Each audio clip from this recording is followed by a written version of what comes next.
Hey guys, welcome to High Heels and Destiny. I wanted to bring a guest on today, Latasha Young, and I wanted her to share a little bit of her journey about being a single mother. So, Tasha, welcome. Thank you for just coming on and being a guest. Thank you for having me.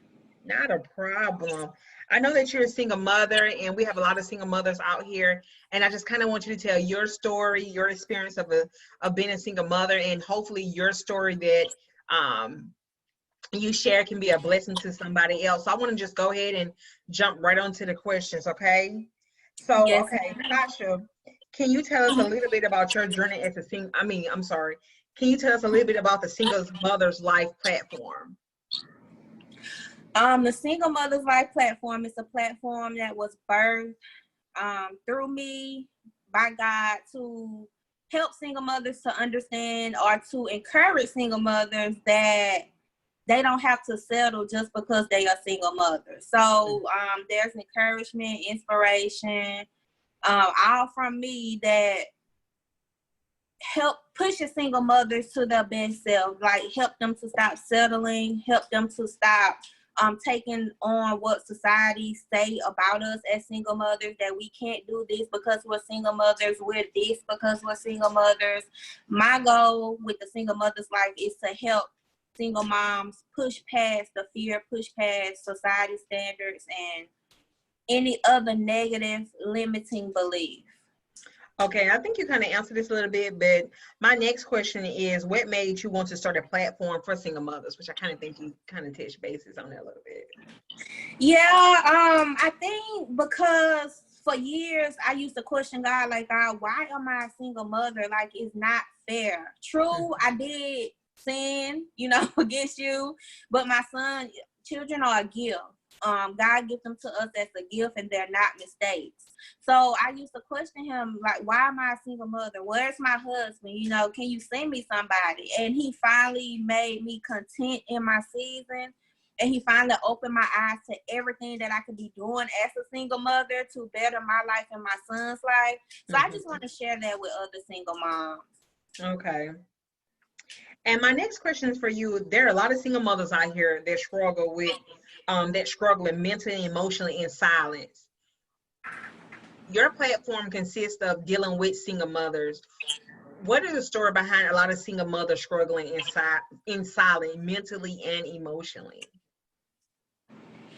I think we as single mothers, we're already single. So we don't have, some single mothers feel like they don't have anyone, like they don't have anyone to talk to who will understand them.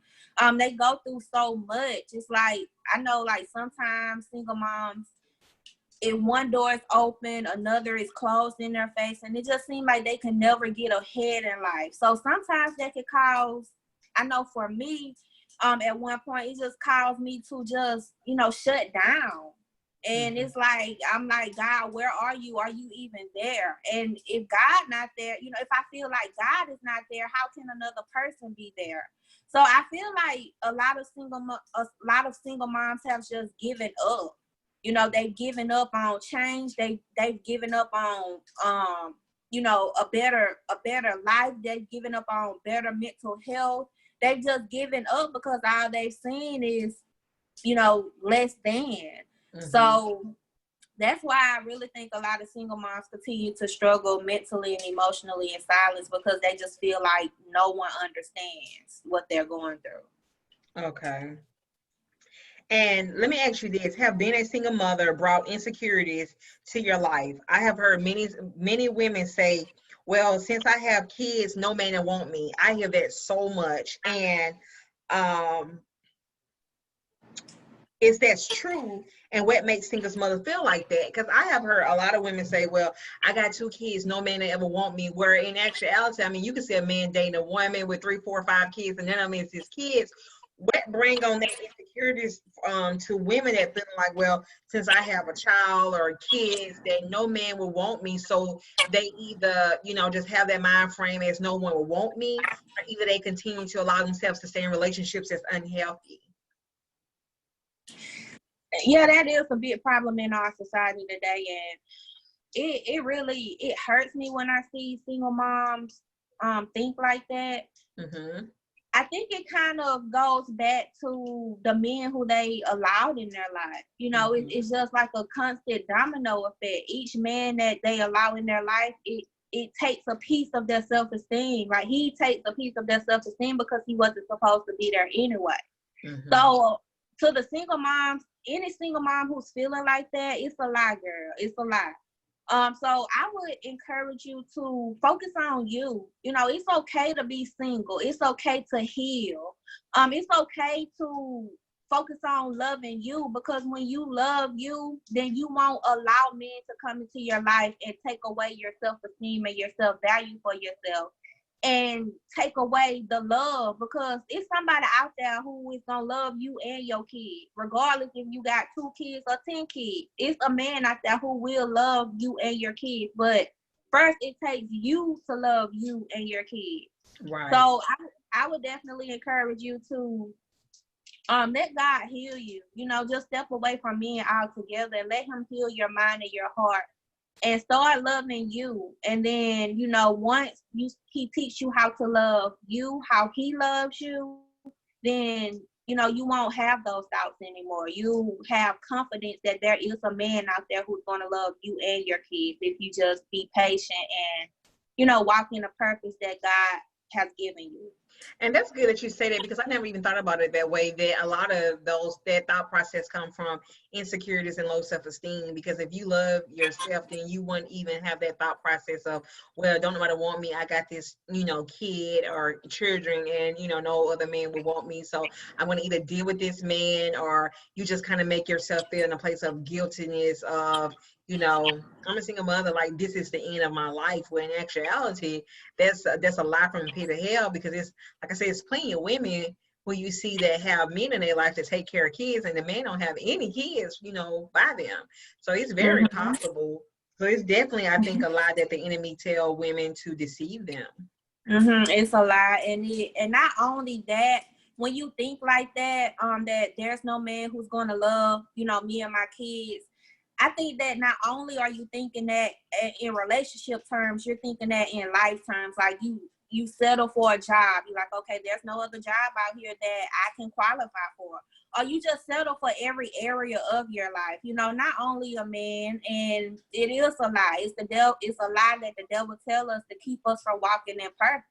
Because we're single moms, and there's so much stuff we could be doing, with our kids, if we open our mind to the possibilities. So we won't be out here looking for a man, chasing a man, being desperate for a man. We'll be out here focusing on the mission that God has given us, getting our finances right, being the best parent we could be, being the best woman we could be. We'll have other things to focus on, but you have to let God heal you. You have to take a step back from all of that and let God, heal your heart and your mind.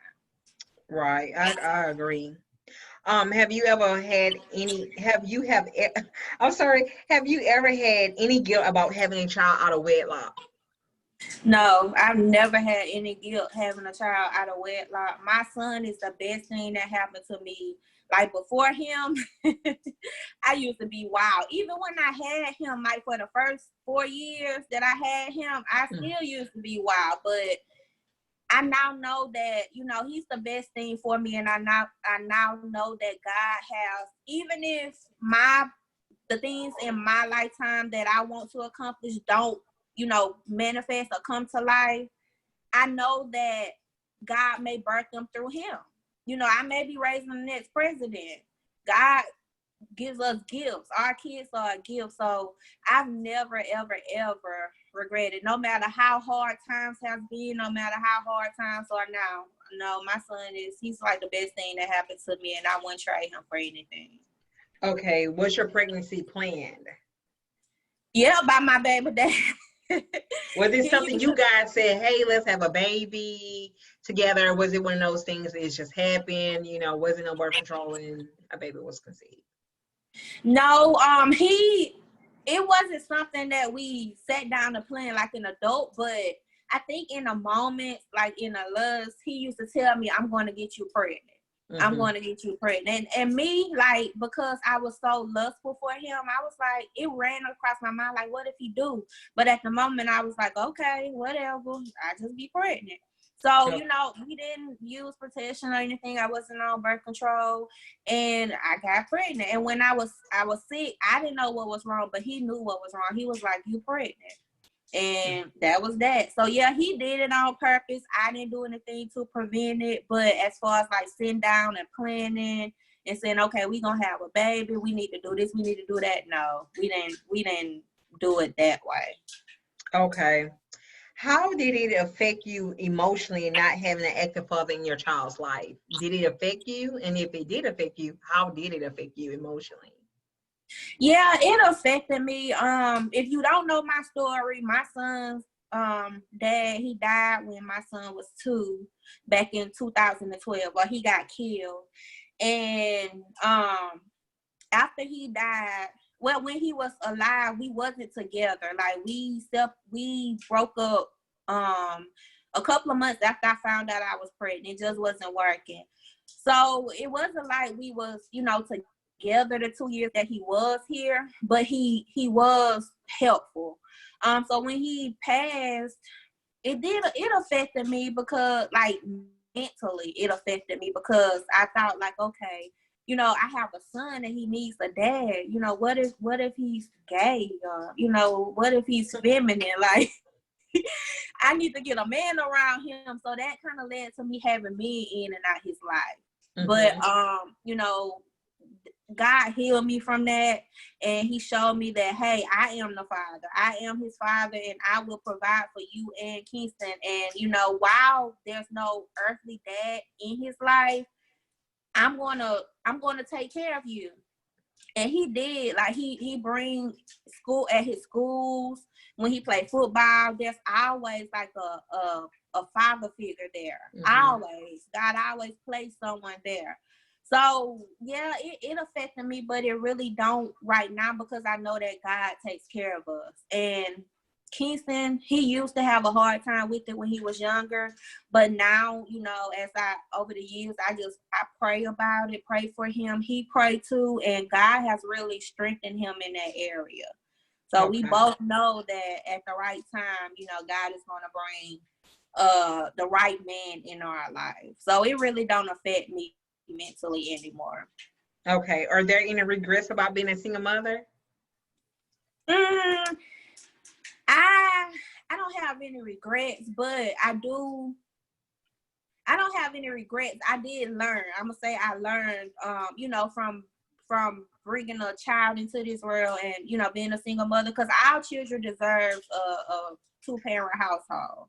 So going forward, I don't have any regrets, but going forward from, you know, my past and now from being a single mother, I'm not going to do it again. Like, I'm not bringing another child into this world as a single mother because it's just not fair to that child. Okay. And my next question for you is, what growth have you made, and did God play a role? What growth have you made, and did God play a factor in your growth? I've grown a lot in different areas, and most definitely, you know, if it wasn't for God, if it wasn't for me, you know, meeting Jesus, that's really how I met myself for real, because I didn't know who I was.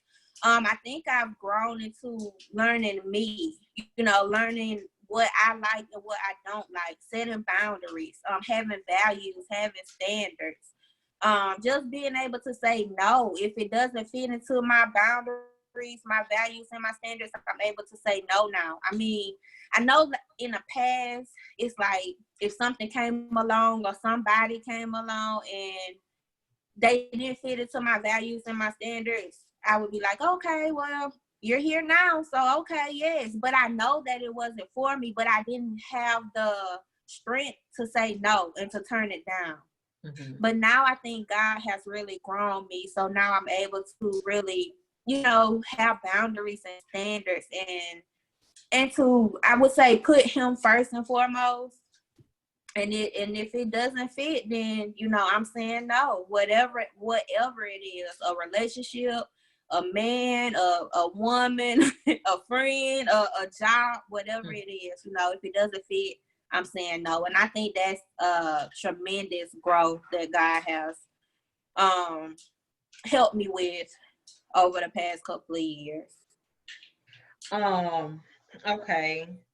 My next question for you, is there any repeated patterns you see as a single mothers for yourself? Have there been any pattern, whether it's from dating, finances, decisions, anything? Have there been any repeated patterns?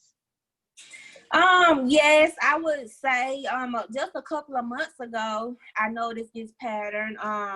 Really when it comes to dating, not only for me but for other single moms, it's like we can be single for so long that when a man do come along or show us some attention, then we jump on it.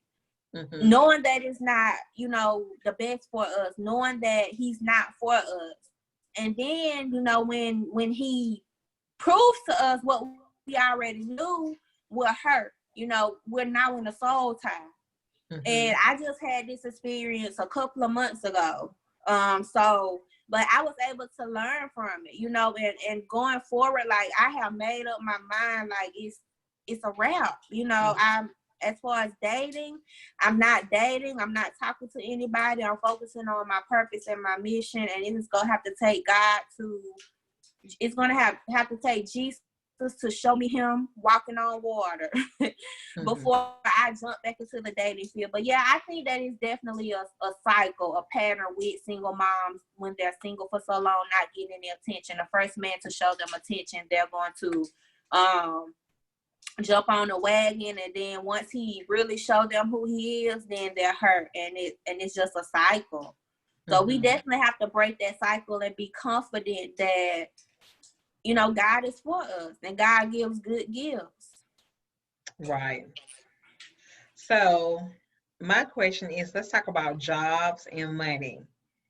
So my question is, have you ever found yourself working harder than most? Yeah, at one point I was working 2 full-time jobs. I almost killed myself.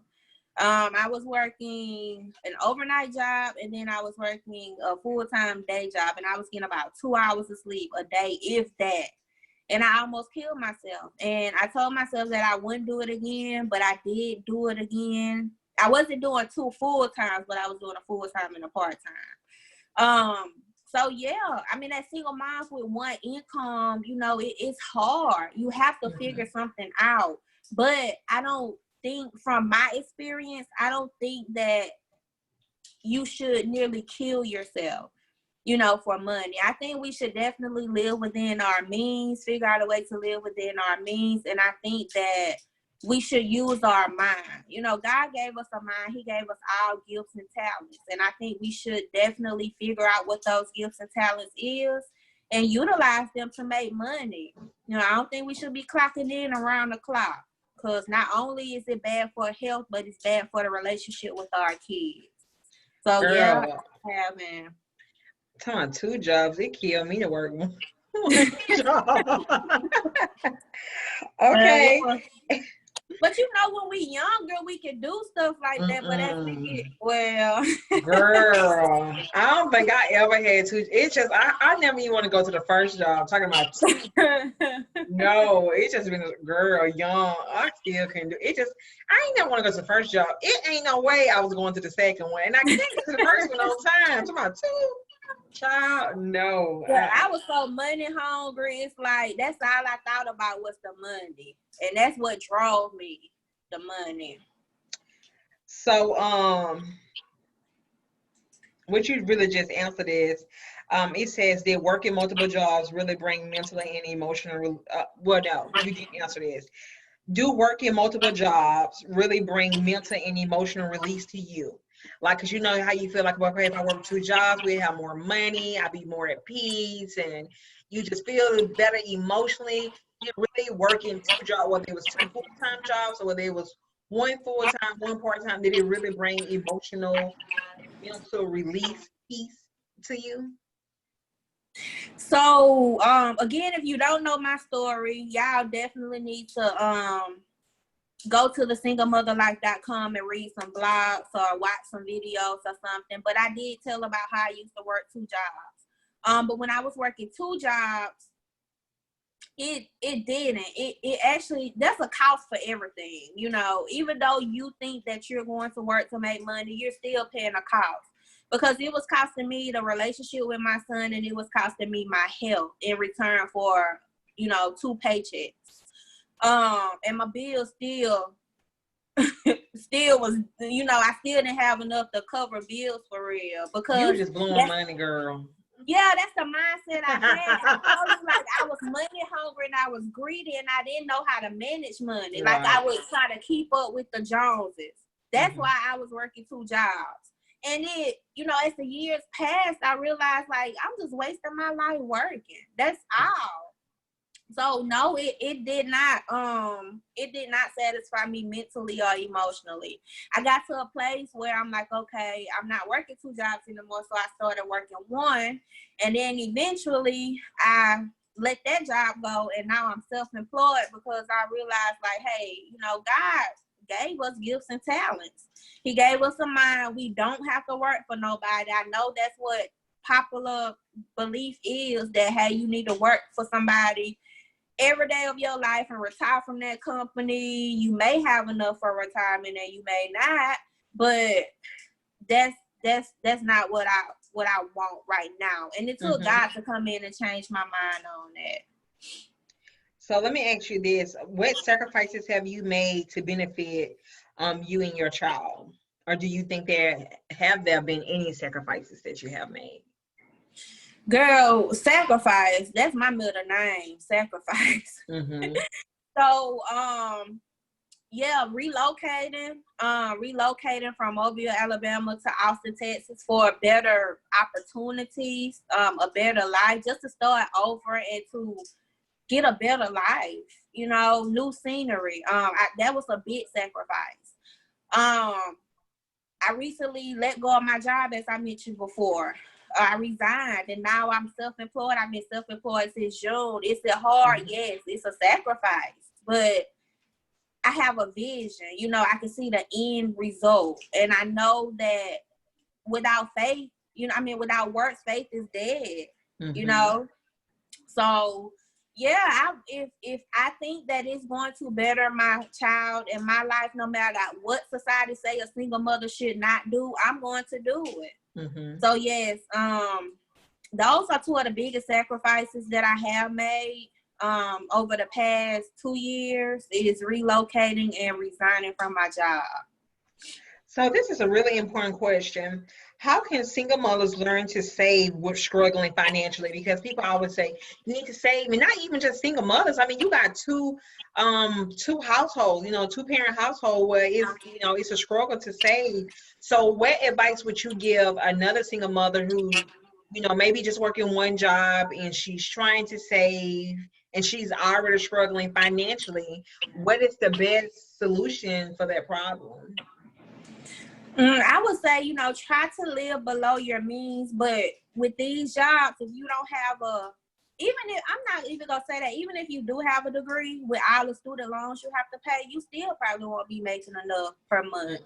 So I would say, you know, if you have to downgrade, try to downgrade to a Making a temporary sacrifice. Yeah, because it's temporary, and we living in a world today where people always want instant gratification, and they trying to live like the Jones so they can post pictures on Facebook. But Facebook don't pay none of your bills unless you have a business and you posting on Facebook for that business. So you got to start worrying about what people think, and if you're not making money, you need to downgrade, you know, to maybe a 1-bedroom. You got that 4-bedroom house you can't afford. Downgrade to maybe a 2-bedroom. Let your children sleep together. Get some bunk beds. They'll be all right. They spoiled anyway. They need to learn. Too big to sleep in bunk bed. It's okay. They can learn what the struggle like for a little minute. It ain't forever. Right. So exactly. Downgrade for a while. Downgrade to fit your budget. That high car note you got, that BMW you can't afford. I'm not gonna stop. Let me stop doing that, because not all single moms are living above their means. So for the single moms who are, that's the advice I would give to you. You're living above your means. Stop trying to impress the Joneses, and live that in due time you can live like you want to live. But you know, for right now, if you can barely afford that stuff, let that stuff go until you make the money to where you can afford it. Mm-hmm. And to my single moms who's really, really not making enough, they're really struggling. Girl, you just don't know the gifts God put inside you. Like, it's so much stuff that you can do. I don't know. Maybe you do hair. Maybe you do nails. You got to stop being scared to go out and start some side hustles. Mm-hmm. You know, bring some money in. See how you can make, you know, more money by using the gifts and talents that God gave you. You know, if you clean houses, go clean some houses. Go do some, whatever you got to do, as long as it's ethical. And it's so much stuff out here now, like, yeah, you know, with Uber, Favor, right. DoorDash. It's like now it's like the opportunity is great, you know, where you can pull in a few hundreds of dollars a week. So, I mean, now, you know, it used to be a point in time when you couldn't, you know, make any extra cash. You had to go clock in. But there's so many other things out here you can do now just to bring in a few hundreds of dollars a week, and you ain't had to clock in. I mean, it's a way around it now. Sacrifice the little money, maybe $100 gone, AliExpress, Alibaba, all these other Chinese websites that these people getting and reselling stuff. Order you $100 worth of stuff and flip it and make $200, $300 out of it. You know, it's a lot of ways. You just, you know, have to stop being fearful of what people gonna say or fearful that nobody's gonna support you and try it. Like right now, I'm Favor. It's so hard to get my schedule together, but that's what I do to bring in income while I'm building my business. And if I was to Favor, you know, if I was to set a goal for myself and to actually stick with that goal, that's to win, I'm a drive, I would make some money. I just don't do that. You know. So yeah, it's opportunities. Okay, so most single parents households say they cannot afford vacations. I had friends that are single parents and they can't afford to take the kids on vacation. How can they prepare, like most two-parent households, so that they will be able to take the kids on vacation?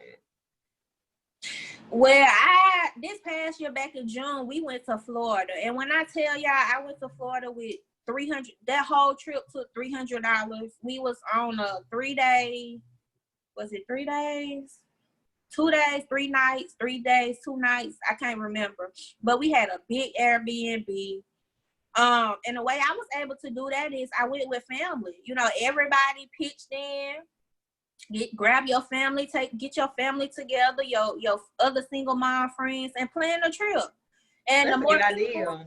Yeah, the more people, the less you pay. And it's like now that you can get trips now for a little bit of anything, like all this time sharing stuff like that, where you can actually do a vacation for a little bit of nothing. Yeah, so there's this other site. It's called Advertisement Boost. And if you pay $99, they'll give you a trip package. It depends on where you go, but you could get the rooms. You do have to sit through a timeshare presentation, but so what? If you getting a 3-day, 3-night vacation package for $200, which includes the room, if you pay an extra $50, you get food. All you gotta do is pay for your travel. I mean, your plane or, you know, gas, rent a car, whatever. Mm-hmm. But it's advertisementboost.com. Y'all should check it out. You get trips for a little bit of nothing if you just sit through a timeshare.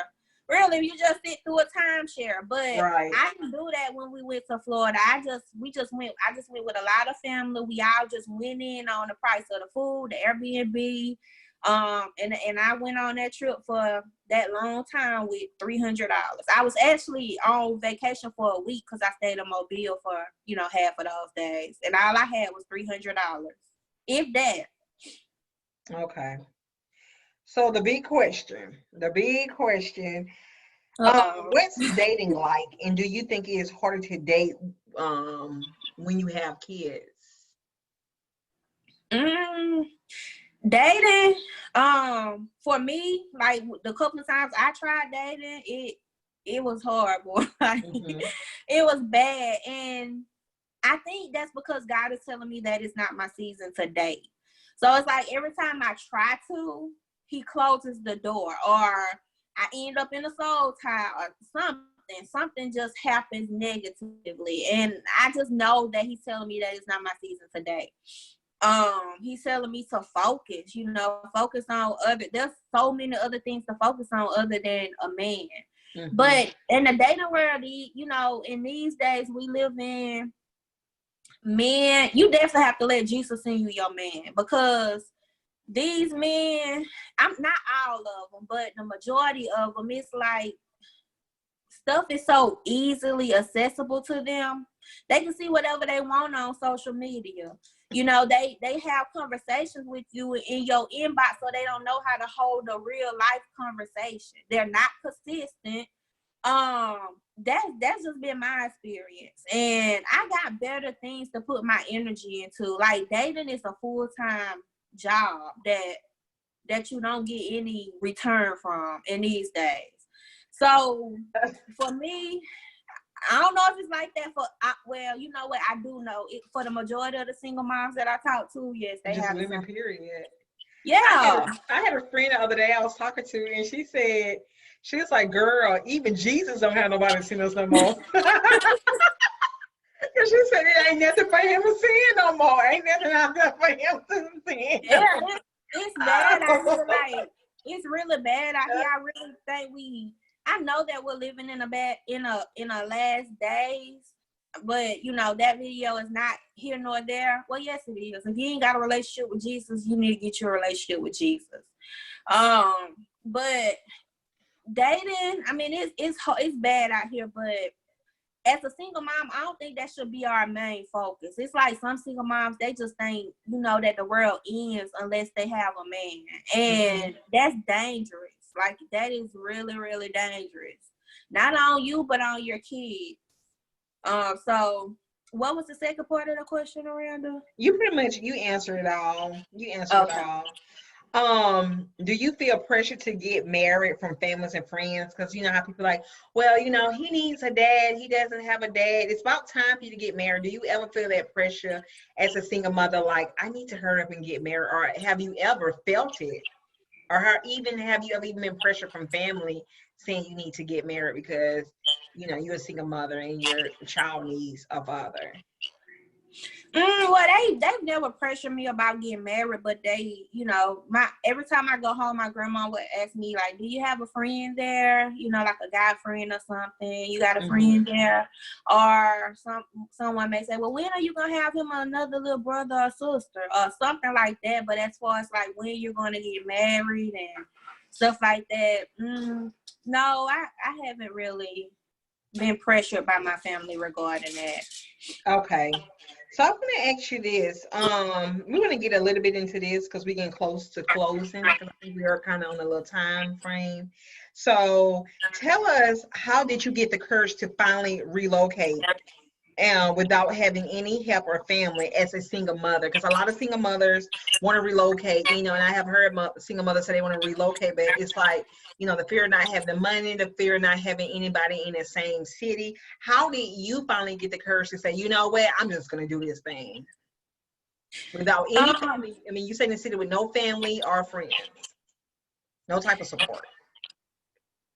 Well, God gave me the strength and courage, because when I thought about it over the years, I would always tell people, like, I'm not going to be here next year. I'm relocating. First, it was like to Louisiana. Then it was like to Tennessee.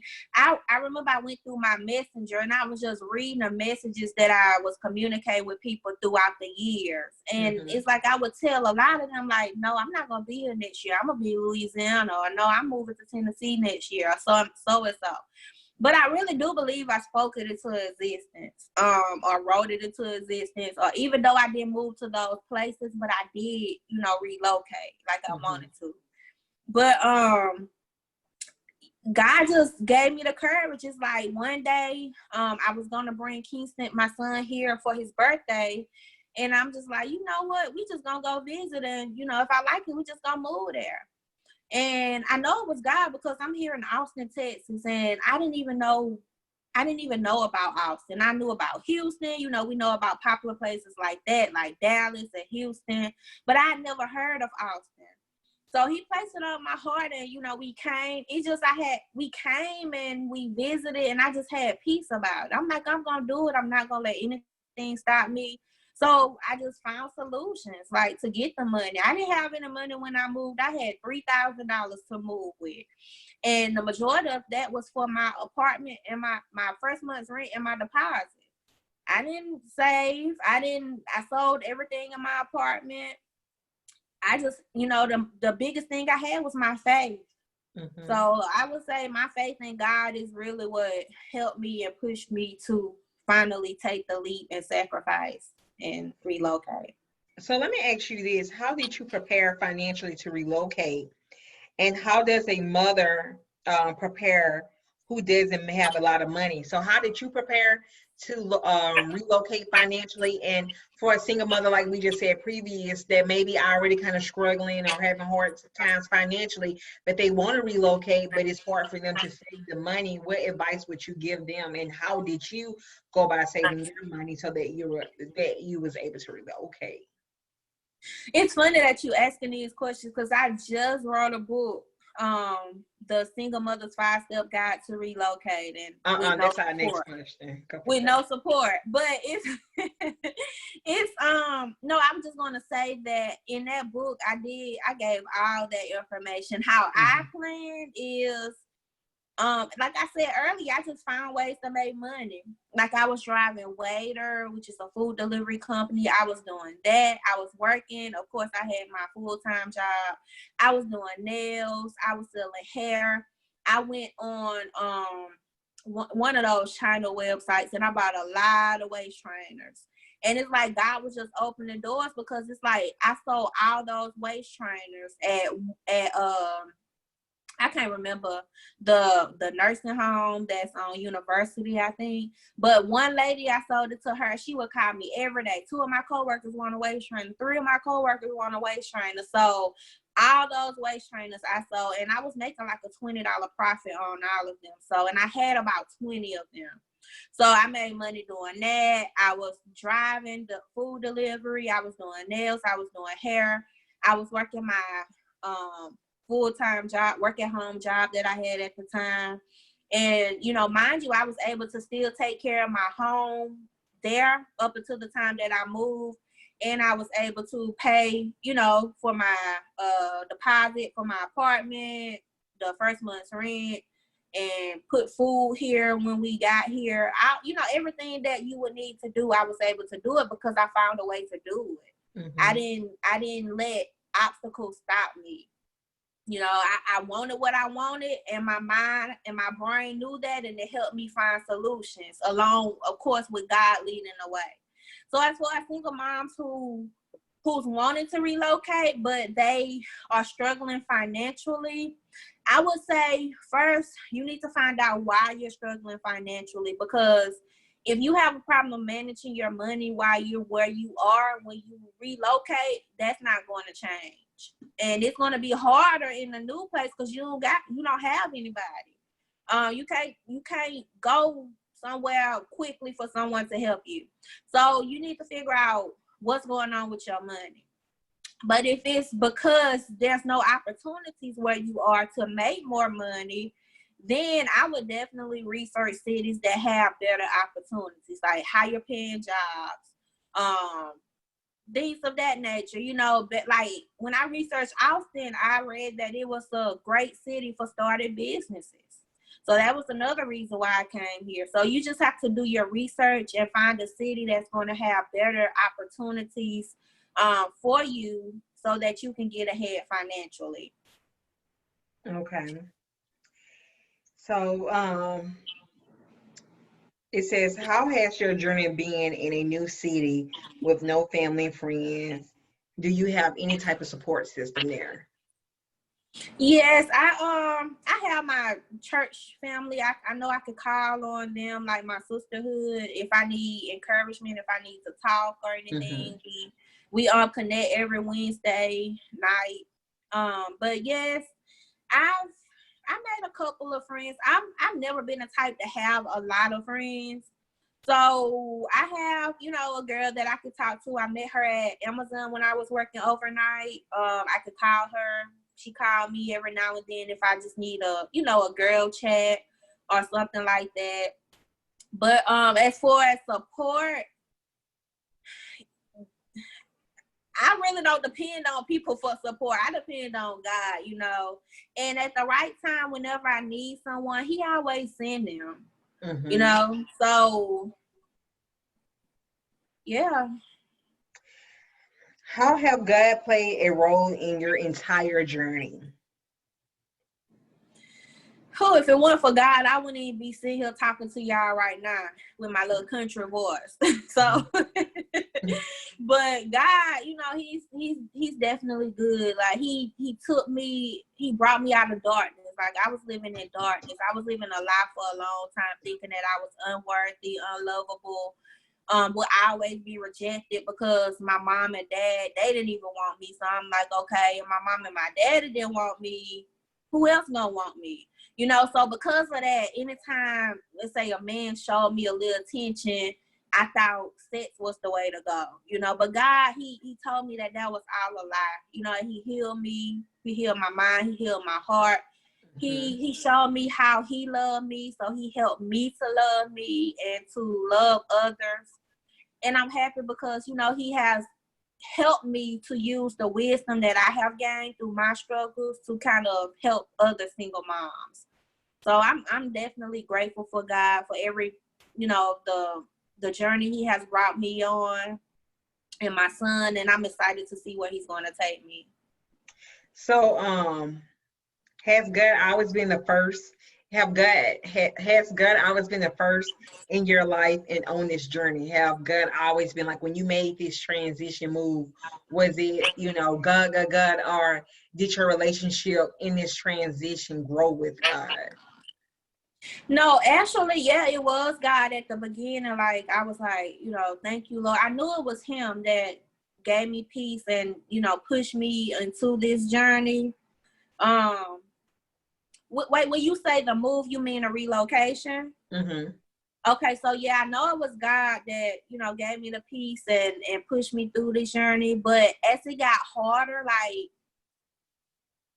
within the first year, as things began to get harder for me, I began to question God, and I began to kind of get mad at God. Like, God, okay, I'm here.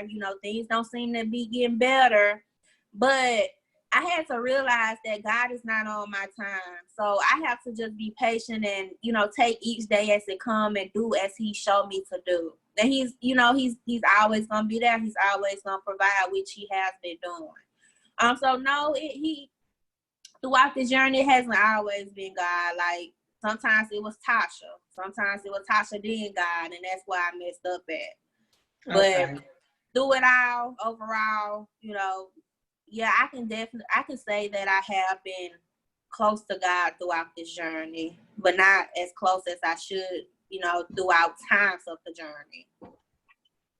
Okay. So you disappeared. You there? No, Okay. it's going dead. Okay, so let's go ahead and wrap this up.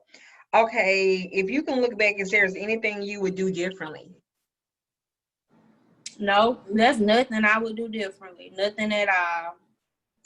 Okay, because previously we were just talking about relocating and how do a single mother relocate and get knowledge on that.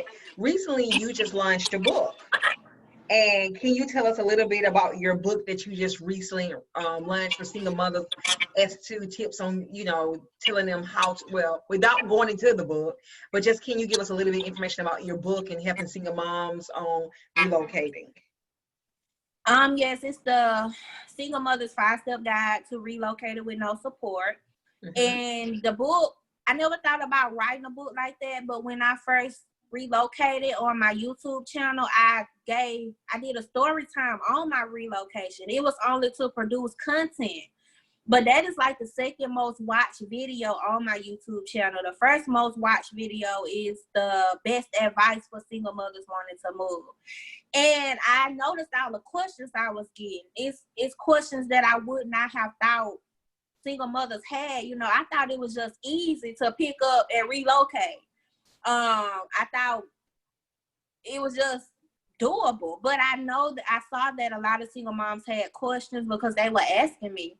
So this year I decided to put it in a book, and the book it shows you, it gives you 5 steps to executing the plan. The first step is to make up your mind, get past that fear, because that's what's gonna prevent you, is the what ifs or I can't and all of that. And then the second step is the research step. It goes real in depth of everything you need to research. And then you need to plan once you research, and then you need to strategize, and then you need to maintain. No, you need to plan and strategize, then you need to execute, and then you need to maintain, to stay here, because a lot of people who relocate, they're back home within a year or two because they just couldn't adjust. So I also, give you tips and solutions on maintaining when you move, so that you don't end up back at home because you're unable to adjust. But there's a lot of information in the book, a lot of things that you probably would not think of when it comes to relocating, just a lot of solutions that'll lessen your time. It's kind of like a blueprint. I just took what I learned, the questions that people ask me, and try to give you solutions. There's no one size fits all. Now everybody's situation is different. It's just, like some solutions to some common obstacles that'll definitely help you get past that fear and execute a plan to relocate.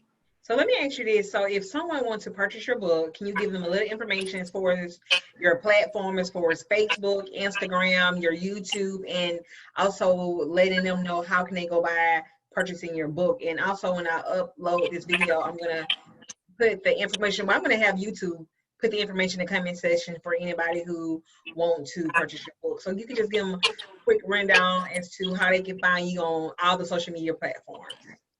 So I have a private group, it's Single Mothers Leveling Up on Facebook. If you want to reach me personally on Facebook, I'm Latasha Young. Also on Instagram, I'm Latasha_Young_. And there's also an Instagram for the Single Mother's Life. Is the Single Mother's Life with 2 F's in the life. I know that's a lot, but but yeah, if you go to either one of those platforms, you'll be able to find any other platform that, I'm on. What about also, YouTube? YouTube is the Single Mother's Life. Okay. If you want to purchase the book, you can go to my website, thesinglemotherlife.com, and go to shop, and you'll be able to purchase the book in paperback on Kindle. Ebook. Okay. Last but not least, if you can leave some words of encouragement to the ladies, single mothers, what would you just tell them? What's something you can tell that would encourage them? Single mamas, I know, it's hard being a single mom. It's hard. We got to do everything, pay the bills, make all the decisions, raise the kids, discipline the kids. Everything is it's hard. And sometimes we want another half to come in and take the load off. But I just want to encourage you to bring Jesus in. I know it's cliche, but Jesus can definitely be that other half. He'll give you wisdom, when you don't know what to do. He'll give you wisdom in a situation that will take you a whole shorter route than you would have went if you didn't have him. Like he'll fill you up and have you content. So I would definitely say bring Jesus into your life, into your children's life. Let him help you raise them. Also, don't settle. Just because you're a single mother does not mean that you have to settle. Just because you're a single mother does not mean that you can't pursue better opportunities. Just because you're a single mother does not mean that you have to accept any man that's going to come into your life because he's going to pay your bills and he's going to help you with those kids. Just set some boundaries and values and standards and trust Jesus with your life and never, ever settle. That's what I will leave you guys with. And just be encouraged, just keep going. Some days will be harder than the other ones, but if you keep going, keep working on you, strengthening you, trusting Jesus, and you're going to be all right. And something that I will like to say is that, when I was a single mother or whatever the case may be, it's good to have a community. Don't have the mind frame of, I don't need nobody, I got this, I can do it on my own, it's just me and my kids. Like, don't adopt that mind frame, because at the end of the day, everybody needs somebody, and that's Bible, baby.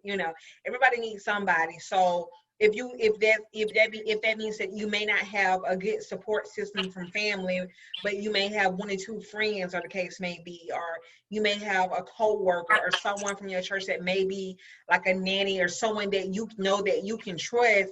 Allow yourself to be open in that area, because you can't do it by yourself. It's a lot trying to carry the load by yourself.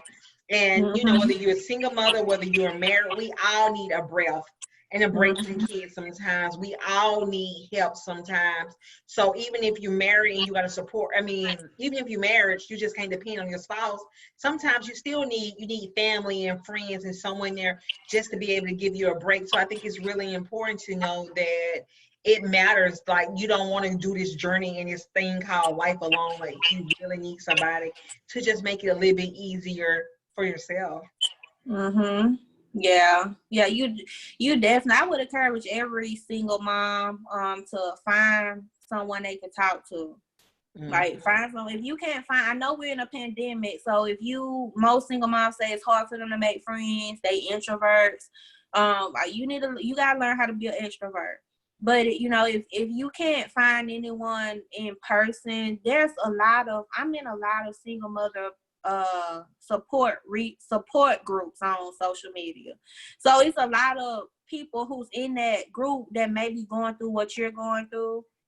You may be able to connect. God may connect you with the woman in that group. You never know. You just have to be open-minded and reach out to people. Make yourself friendly.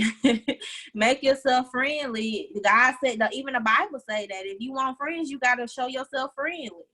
So, show yourself friendly and accept people, like-minded moms in your life. And I think it's good to have a buddy system. If you have maybe one or two friends, and maybe they watch the kids one weekend, and you let them have some free times, and then you just can't be selfish, but being open to the idea, well, okay, maybe this weekend I'll watch the kids, and then they have their weekend, and then the next weekend they watch the kids, or whatever the case may be, and then you have your weekend. Like, it's really, like, I know in the time that we're living in, it's real scary because there's so much stuff happening out there right now, and I do get that and understand that. But I think that you really got to be prayerful about it, and you got to, because if not, you're just going to be boxed in, and you're not going to have that opportunity. So you definitely have to be prayerful and making sure your child is at the right place with the right people, right? So that you can be able just to breathe for a second. Right. Yeah, we definitely all need some me time. We all need some girl time. We all need it. We gotta have it. If not, you'll go into a mental funk, and that's gonna lead to depression. Then you ain't gonna understand what's wrong. Right. So you guys, I thank you guys for tuning in. So if you guys want to get in contact with Tasha, she gave you all her resources. I am going to put the information in the comment below, so you guys can be able to contact her. And anything else you want to leave them with, Tasha, before you leave? Before we end? No, just thank you all for tuning in. Thank you for having me on your platform, High Heels of Destiny, Miranda. I love y'all. I love you, ladies. I know you may not hear that a lot, but I really do love y'all with the love of Christ. And I just want to see all of us single moms thrive, because we do not have to settle to survive. And I hope you guys that we said something that can bless you guys. If you don't take away a whole bunch of stuff, I hope you can at least take away, one thing that can just bless you guys, that you can share with somebody else. And also, if you're not a single mother, but you are watching this video, just don't be selfish, okay? Take the time out, share this video with somebody else and say, hey, girl, I may not like you, but here go a video. Just playing. So share the video with somebody. This can be a blessing and a help to somebody, okay? So you guys, thank you guys for tuning in to High Heels and Destiny. You guys have a great night.